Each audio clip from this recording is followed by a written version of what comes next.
बच्चों, हम क्लास 12 की गणित का अध्याय 10 सदिश बीजगणित का अध्ययन कर रहे हैं। पिछले सेशन में हमने प्रश्नावली 10.2 के प्रश्न संख्या 1 से लेकर के प्रश्न संख्या 10 तक के प्रश्नों को हल करना सीख लिया है। बच्चों, आज के इस सेशन में हम प्रश्नावली 10.2 के प्रश्न संख्या 11 से लेकर के प्रश्न संख्या 15 तक के प्रश्नों को हल करना सीखते हैं। तो आइए देखते हैं क्वेश्चन नंबर 11। देखिएगा बच्चों, क्वेश्चन नंबर 11 को हम हल करते हैं और क्वेश्चन नंबर 11 में हमें दे रखा है, दर्शाइए कि सदिश 2i - 3j + 4k और सदिश है -4i + 6j -4i + 6j - 8k संरेख है। तो पहले तो हमें ये पता होना चाहिए कि संरेख क्या होता है, वो हम पढ़ चुके हैं। संरेख क्या होता है? संरेख का मतलब होता है कि मानो ए वेक्टर ए है और एक दूसरा वेक्टर बी है, दो वेक्टर हैं, ये दोनों वेक्टर एक दूसरे के समानांतर हो तब क्या कहते हैं? उसको संरेख कहते हैं। अर्थात संरेख की परिभाषा क्या है? दो अथवा दो से अधिक सदिश एक सदिश के समानांतर हो तो हम उसको क्या कहते हैं? संरेख कहते हैं। अब देखिए बच्चों, अब इसको सोल्व करते हैं। देखो, मान लेते हैं कि ये ए वेक्टर है और ये बी वेक्टर है। अब ये दोनों क्या है? एक दूसरे के संरेख है, पैरेलल है, अर्थात ए वेक्टर पैरेलल है बी वेक्टर के। ये हम सिद्ध कर लेंगे तो क्या हो जाएगा? वो संरेख होगा, ये बोल देंगे। तो देखिएगा बच्चों, ए वेक्टर हमें दे रखा है, vector A equal to 2i cap - 3j + 4k, समीकरण 1। ऐसे ही बी वेक्टर हमें दिया हुआ है -4i कैप + 6j - 8k। ये दो हमें वेक्टर दिए, ए वेक्टर और बी वेक्टर, और हमें पता करना है कि ये संरेख हैं दोनों वेक्टर। तो देखिएगा बच्चों, तो हम बी वेक्टर को लिख सकते हैं, बी वेक्टर इक्वल टू, यहाँ से हम माइनस और 2 कॉमन ले लें, माइनस भी ले लें और 2 भी कॉमन ले लें। तो देखिए यहाँ तो बचेगा 2i कैप, यहाँ पे हमने माइनस ले लिया, प्लस था तो माइनस ले लिया तो माइनस हो जाएगा -3j कैप, और यहाँ पे प्लस 4k प्राप्त होगा। इसको देते हैं समीकरण 3। अब देखो बच्चों, इसको देखो, ये समीकरण 1 ही है, तो समीकरण 1 से यहाँ पे हम ए लिख देंगे, समीकरण 1 से, अर्थात b vector equal to -2a vector. और बच्चों, इसको हम जानते हैं अच्छी तरह से कि b vector equal to lambda a vector, ये क्या है? अदिश राशि है। अर्थात यूँ बोले कि ये वेक्टर ए है, छोटा वेक्टर है, और एक वेक्टर है, ये बड़ा वेक्टर है बी है। ये है तो एक दूसरे के समानांतर हैं। किसका अंतर है? परिमाण का अंतर है। अर्थात ये वेक्टर क्या है? इसका परिमाण इतना है, इसका परिमाण ज़्यादा है। तो हम इसको लैम्डा से मल्टीप्लाई कर दें तो क्या कहलाएगा? वो उसका परिमाण ही तो है, अलग है, इसका परिमाण लैम्डा मल्टीप्लाई कर दे तो इसके बराबर हो जाएगा। तो देखिएगा बच्चों, अर्थात हम इसको भी यही इसी रूप में लिख सकते हैं, b vector equal to -2a vector. और ये क्या है बच्चों? ये तो लैम्डा ही है, अदिश राशि है। अर्थात ये क्या है? A vector equal to B vector, अर्थात ये वेक्टर ए इक्वल पैरेलल है वेक्टर बी के। अर्थात ये हम कह सकते हैं क्या है? संरेख है। सिद्ध हुआ बच्चों।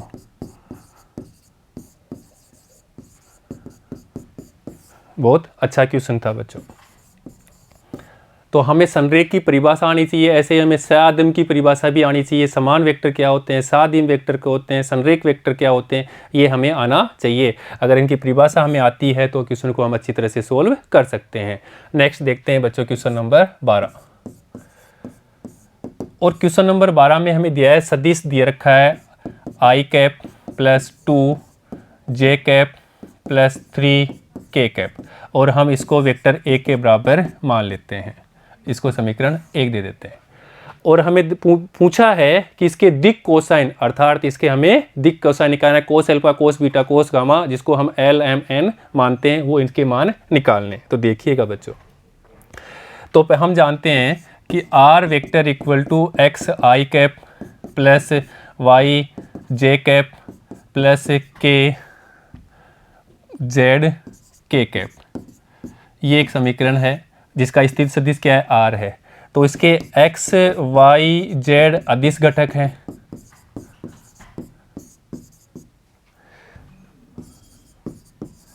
और ये अदिश घटक ही एक्स वाई जेड ही इसके दिक् अनुपात हैं, दिक् अनुपात हैं, जिनको हम ए बी सी से बोलते हैं, जिनको हम किससे जानते हैं, ए बी सी। और वो क्या होते हैं, ये एक्स वाई जेड ही होते हैं, वो क्या कहलाते हैं, दिक् अनुपात कहलाते हैं। क्योंकि हम जानते हैं कि कोस अल्फा को हम एल के बराबर मानते हैं और उसका मान हमें x अपॉन आर, और आर क्या था, आर इक्वल टू आर का मापांक, अर्थात उसकी स्थिति सदिश के बीच की दूरी थी। तो यहाँ से हमें x equal to l r प्राप्त होता है, ऐसे ही y equal to m r, और ऐसे ही z equal to n r प्राप्त होता है। अर्थात ये क्या है, एल एम एन क्या है, एल एम एन, ये क्या है, दिक् अनुपात, दिक् कोसाइन है। तो दिक् कोसाइन के समानुपाती संख्या ही क्या कहलाती है, दिक् अनुपात कहलाती है। अर्थात ये क्या है, दिक् अनुपात ही हैं, जिनको हमने ए बी सी नाम दिया है। तो यहाँ प्रश्न के अनुसार हमें ए बी सी, प्रश्नानुसार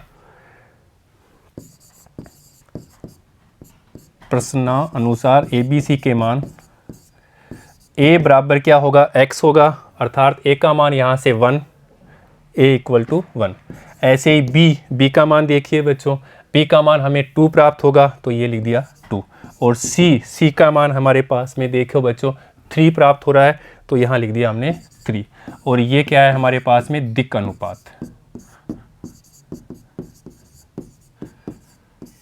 दिक् अनुपात। हमें क्या निकालना है, दिक् कोसाइन निकालना है। और बच्चों दिक् कोसाइन हमें निकालना है, दिक् कोसाइन होता है कोस अल्फा, जिसको हम एल लेते हैं, और वो किसके बराबर होता है बच्चों, एल इसके बराबर होता है, हम अभी निकाले हैं, एक्स अपॉन आर के वेक्टर, आर का मापांक, और एक्स क्या है, यहाँ पे ए है, तो ए अपॉन वेक्टर ए का मापांक, और आर का मापांक को हम लिख सकते हैं, तो l equal to a upon a square plus B square plus C square, इसके बराबर होता है। तो हमें एल का मान प्राप्त हो जाएगा। और ए क्या है हमारे पास में, 1 है, तो यहाँ लिख देते हैं एल इक्वल टू 1 अपॉन ए क्या है, 1 का स्क्वायर, बी क्या है, 2 का स्क्वायर, और सी क्या है, 3 का स्क्वायर का अंडर रूट कर लेते हैं। तो बच्चों ये हमें दिक् कोसाइन प्राप्त हो जाएगा, अर्थात l equal to 1 upon 1 plus 4 plus 9 का अंडर रूट, अर्थात 1 अपॉन अंडर रूट 14, ये एल का मान प्राप्त हो गया, अर्थात कोस अल्फा। ऐसे ही हम m का मान निकाल लेते हैं, m equal to cos beta होता है, और उसका मान होगा b upon under root A square plus B square plus C square. और देखिए बच्चों b का मान हमारे पास में यहाँ पे 2 प्राप्त हुआ है, तो यहाँ रख देते हैं 2 upon a square B square, तो हमने प्राप्त कर लिया रूट 14 ही है। ऐसे ही n का मान, n हमारे पास में 3 है, तो 3 अपॉन रूट 14। देखिए n हमारे पास में c बराबर 3 है, तो फॉर्मूले में रख देंगे c, फॉर्मूला प्राप्त होगा हमें यहाँ से n equal to C upon under root A square plus B square plus C square, और A square plus B square plus C square under root का मान हम निकाल चुके हैं, अंडर रूट 14, और सी का मान 3 है।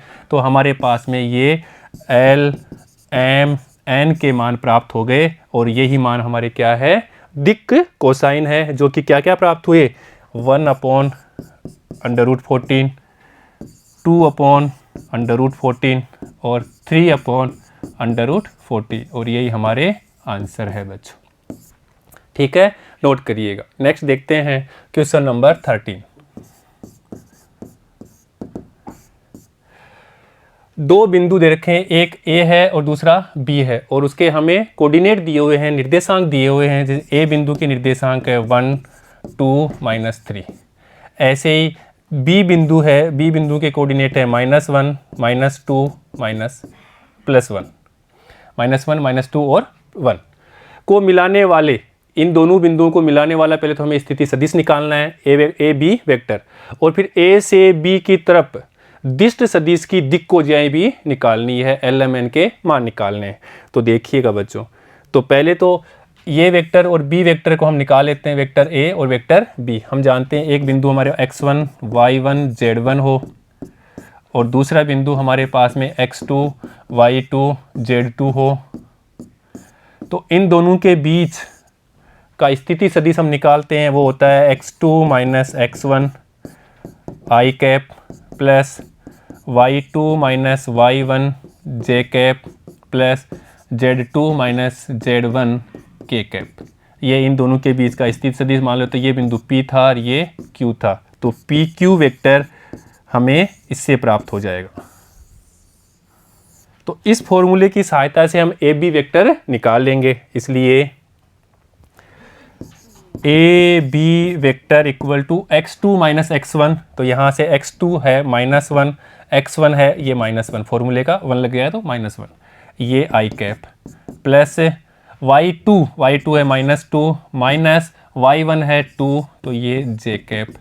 ऐसे ही देखिए बच्चों Z2 है 1 और Z1 है हमारे पास में -3, तो माइनस माइनस ये +3 k कैप। ये ए बी सदिश निकाल लेते हैं इससे।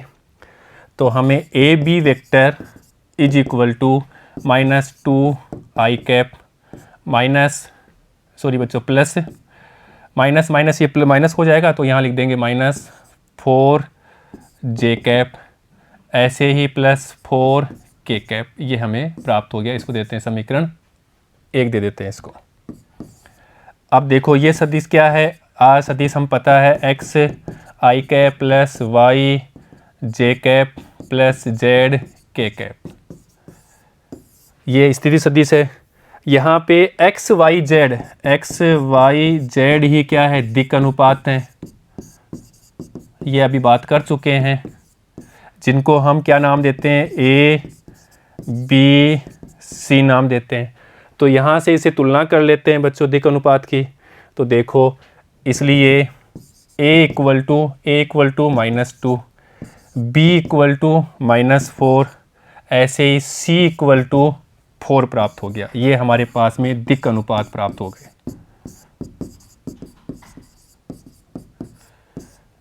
ए बी वेक्टर के दिक् अनुपात हमें प्राप्त हो गए। अब हमें दिक् कोसाइन निकालना है, अर्थात हमें दिक् कोसाइन निकालना है। और दिक् कोसाइन होते हैं L M N। L होता है cos alpha, M cos beta और कोस गामा, अर्थात उसके मान निकालने हैं। तो देखिए L का मान निकालेंगे, L equal to a/√a² plus b² plus c² से। तो देखिएगा यहाँ से L इक्वल टू a क्या है, -2, तो ये -2/2 का स्क्वायर, माइनस का किया तो प्लस है, तो ये 2 का स्क्वायर होगा 4। ऐसे ही -4 का स्क्वायर किया तो 16, ऐसे +4 का किया वो भी 16 होगा। तो देखिए बच्चों, यहाँ से L इक्वल टू -2/√36 प्राप्त हो गया। और इसको हम सोल्व करते हैं तो -2/6 होगा, और इसको लिखेंगे तो -1/3 लिख सकते हैं। तो L का मान -1/3। ऐसे ही देखो बच्चों, M का मान निकालना है, अर्थात कोस बीटा का वो होगा b/√a² plus b² plus c²। और b का मान यहाँ पे हमारे पास दिया हुआ है -4, तो यहाँ रख देते हैं -4, इसलिए b इक्वल टू -4 और a² b² plus c² under root यही प्राप्त होगा 6, तो यहाँ लिखेंगे 6। तो इसको लिख सकते हैं -2/3। ऐसे ही देखिए बच्चों, n का मान निकालना है, n equal to c/√a² plus b² plus c² होता है। और c का मान हमें दे रखा है 4 और इसका मान निकाल चुके हैं अपन 6, अर्थात 2/3 प्राप्त होगा। तो बच्चों दिक् कोसाइन के मान हमारे पास में देखिए बच्चों, -1/3, ऐसे ही -2/3 और 2/3 प्राप्त होंगे, और यही हमारा उत्तर है। ठीक है बच्चों, नोट करिएगा। देखिए -1/√3 -1/3 -2/3 और 2/3, और यही हमारे दिक् कोसाइन है बच्चों। ठीक है बच्चों, नेक्स्ट देखते हैं क्वेश्चन नंबर 14। क्वेश्चन नंबर 14 में दर्शाइए कि सदिश I cap plus J cap plus के कैप अक्षों के साथ में O X O Y O Z के साथ बराबर झुकाव है। अर्थात हमें दे रखा है, मान लेते हैं ये एक्स एक्स है, ये बच्चों वाई एक्स हो गया, ऐसे ये हम इसको एक्स एक्स मान लेते हैं, और ये तीसरी जेड एक्स है, ये जेड एक्स है।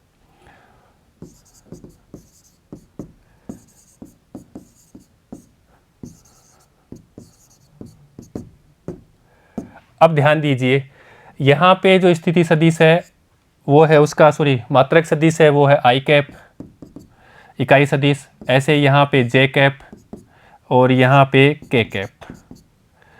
अब हमें दे रखा है कि जो ये है इसके अक्षों के साथ में झुकाव ओ एक्स, ये ओ है, ओ एक्स यहाँ के साथ झुकाव इसका, इसी का झुकाव इसी प्रकार इसके साथ में झुकाव बराबर है।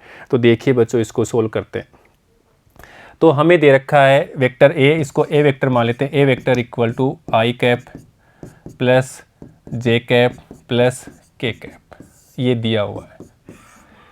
और बच्चों इसकी हम तुलना कर लेते हैं आर वेक्टर से, vector r equal to x i cap plus y j cap plus z k cap से। और एक्स वाई जेड ही क्या है, दिक् अनुपात है। एक्स वाई जेड क्या है हमारे पास में, दिक् अनुपात है।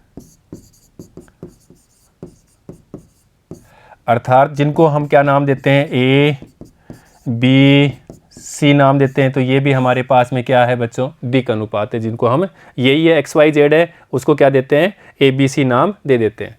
तो यहाँ से हम तुलना कर लेते हैं समीकरण 1 और 2 से। तो ए बराबर देखिए बच्चों 1, ऐसे ही बी बराबर भी 1 और सी बराबर भी 1, क्योंकि एक्स वाई जेड एक्स ही क्या है, ए बी सी है, तो ए बी सी का मान हम निकाल चुके हैं।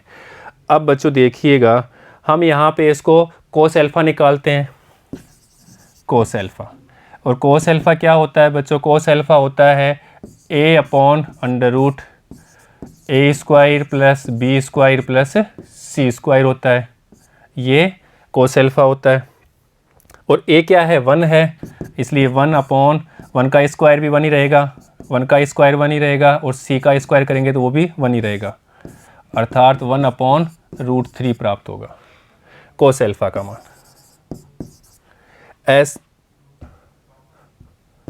ऐसे ही बच्चों ध्यान दीजिए, हम कोस बीटा निकालते हैं।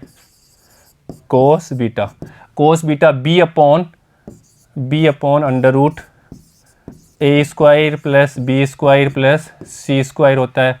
अर्थात बी क्या है, 1 है, और इसका मान रूट 3 है, तो ये भी 1 अपॉन रूट 3 प्राप्त होगा।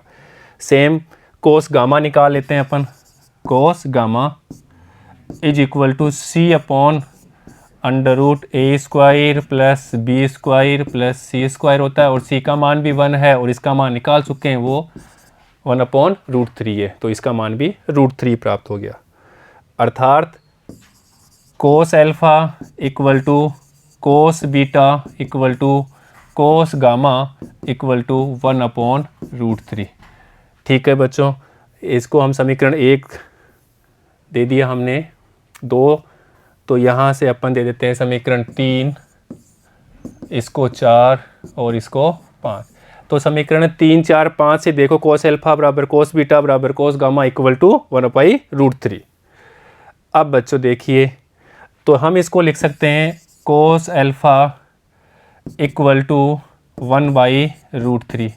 ऐसे ही यहाँ पे alpha equal to beta equal to gamma है, कोस बीटा कोस गामा तो सारे बराबर ही हैं ये। अर्थात alpha equal to cos inverse 1/√3 प्राप्त होगा। ऐसे ही बीटा भी निकालोगे तो वो भी कोस इनवर्स 1/√3 प्राप्त होगा। और गामा भी निकालोगे, gamma equal to cos inverse 1/√3। अर्थात हम कह सकते हैं कि alpha equal to beta equal to gamma, ये बराबर हैं। और एल्फ़ा क्या है, बीटा क्या है, गामा क्या है। एल्फ़ा है कि उसके साथ में स्थिति सदिश के साथ में एक्स एक्स के साथ में बना हुआ धनात्मक दिशा के साथ एल्फ़ा होगा, ऐसे ही एक्स एक्स के साथ में बनेगा कोण। ऐसे ही वाई एक्स के साथ में जो कोण बनेगा वो बीटा होगा, और जेड एक्स के साथ में जो कोण बनेगा वो अपना गामा होगा। तो धनात्मक ये अल्फ़ा बीटा गामा तीनों बराबर हैं, अर्थात हम कह सकते हैं कि इनका झुकाव समान है।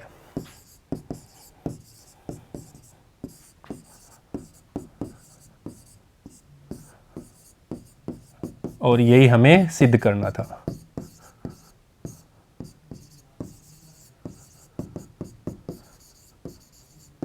क्योंकि अल्फ़ा बराबर बीटा बराबर gamma equal to cos inverse 1/√3, और इसीलिए हम कह सकते हैं कि इनके अक्षों के साथ में झुकाव बराबर है, और यही हमें सिद्ध करना था, वो हमने सिद्ध कर दिया। देखिए बच्चों, OX OY OZ के साथ बराबर झुका हुआ है, वो हमने सिद्ध कर दिया। ठीक है बच्चों, नेक्स्ट देखते हैं क्वेश्चन नंबर 15।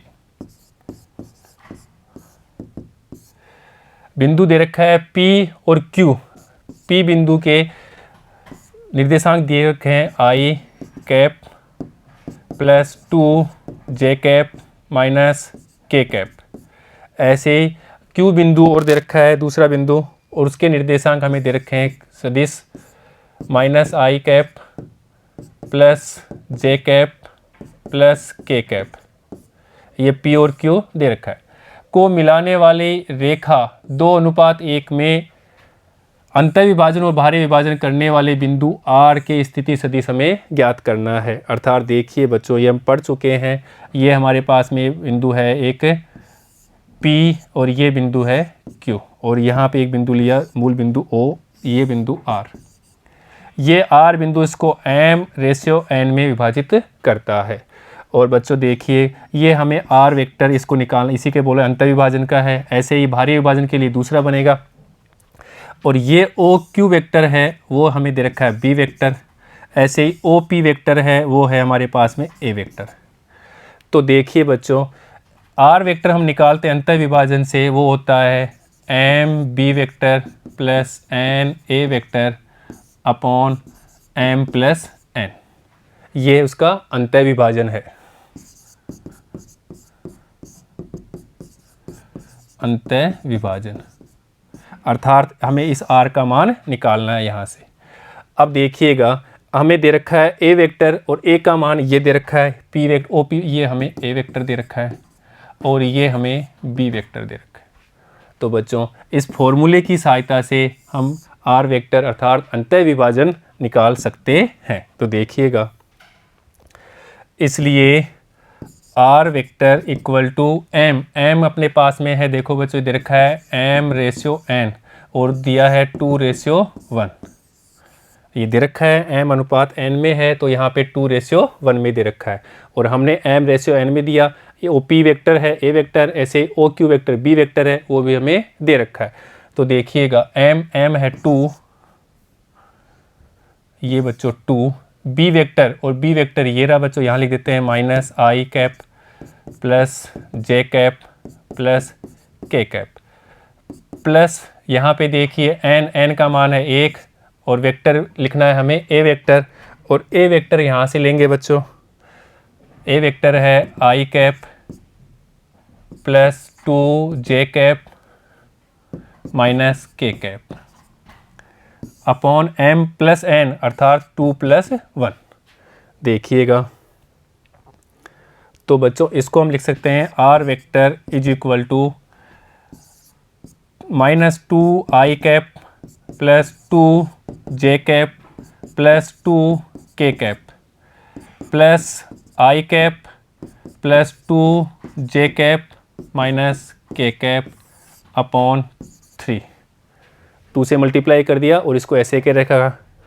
अब देखिए बच्चों, ये A वेक्टर, ये B वेक्टर, उसका योगफल निकालना है। अर्थात हम योग निकाल लेते हैं इसका, -2 और +1, तो यहाँ से लिखेंगे -2 + 1 I कैप प्लस 2 + 2, ये लिखेंगे J कैप प्लस 2 और यहाँ से -1 K कैप अपॉन 3।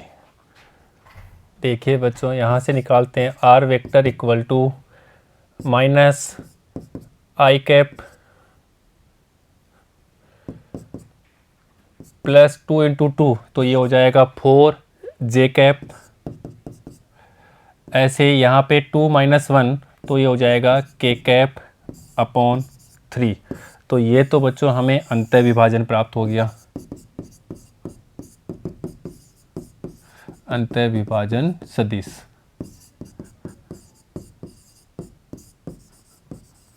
अब हमें बाह्य विभाजन सदिश निकालना है। बाह्य विभाजन,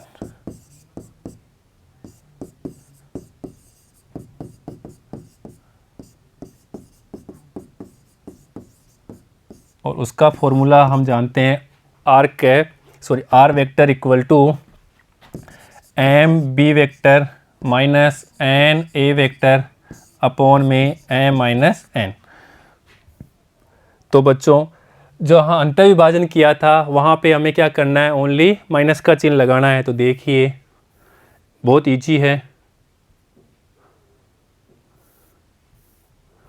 यहाँ देखो बच्चों, ओनली हमें यहाँ पे माइनस का चिन्ह लगाना है। तो ये ऐसे कैसे रहेगा, यहाँ पे माइनस लगाना है, यहाँ पे भी माइनस लगाना है। तो देखिएगा अपन लिख देते हैं अंतः विभाजन, अंतः विभाजन से ही बाह्य विभाजन सदिश r vector equal to m b vector minus n a vector upon m minus n, अर्थात आर वेक्टर इक्वल टू, यहाँ से लिख देते हैं अपन 2 minus i cap plus J cap plus के कैप, और यहाँ से माइनस एन का मान 1 और ए वेक्टर का मान रख देते हैं यहाँ से आई plus 2j minus K, I cap plus 2j cap minus K cap upon 2 minus 1 I cap plus 2j minus K. अब बच्चों दो सदिश हैं, एक ये और एक ये, इनको घटा देते हैं, अर्थात आर वेक्टर इक्वल टू, पहले मल्टीप्लाई कर लेते हैं तो माइनस 2 आई कैप प्लस 2 जे कैप प्लस 2 के कैप माइनस आई कैप, यहाँ से देखो माइनस आई कैप मल्टीप्लाई किया तो माइनस 2 जे कैप और ये प्लस के कैप अपॉन 1। इसलिए आर वेक्टर इक्वल टू ये माइनस तो ये हो जाएगा माइनस 3 आई कैप, यहाँ माइनस का यहाँ प्लस का तो जे के ख़त्म हो जाएगा, इसलिए 0 जे कैप, ये 2 और ये तो ये हो जाएगा 2 और 1 तो ये हो गया अपने पास में 3 के कैप अपॉन 1 ही रहेगा, या इसको लिखो या मत लिखो। देखिए तो r vector equal to minus 3 i cap plus 3 k cap, या इसको लिख सकते हैं 3 माइनस आई कैप प्लस के कैप, ये हमारा बाह्य विभाजन होगा।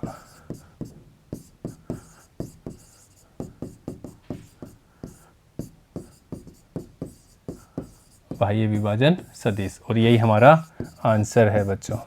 ठीक है बच्चों, नोट कीजिए। तो इसके लिए हमें बाह्य विभाजन और अंतः विभाजन सदिश का फॉर्मूला आना चाहिए। जो अंतः विभाजन है वो r vector equal to m b vector plus n a vector upon m plus n. ऐसे ही बाह्य विभाजन के लिए m b vector minus n a vector upon m minus n. बस यहाँ पे चिन्ह का ही अंतर है, बाकी फॉर्मूला दोनों सेम है।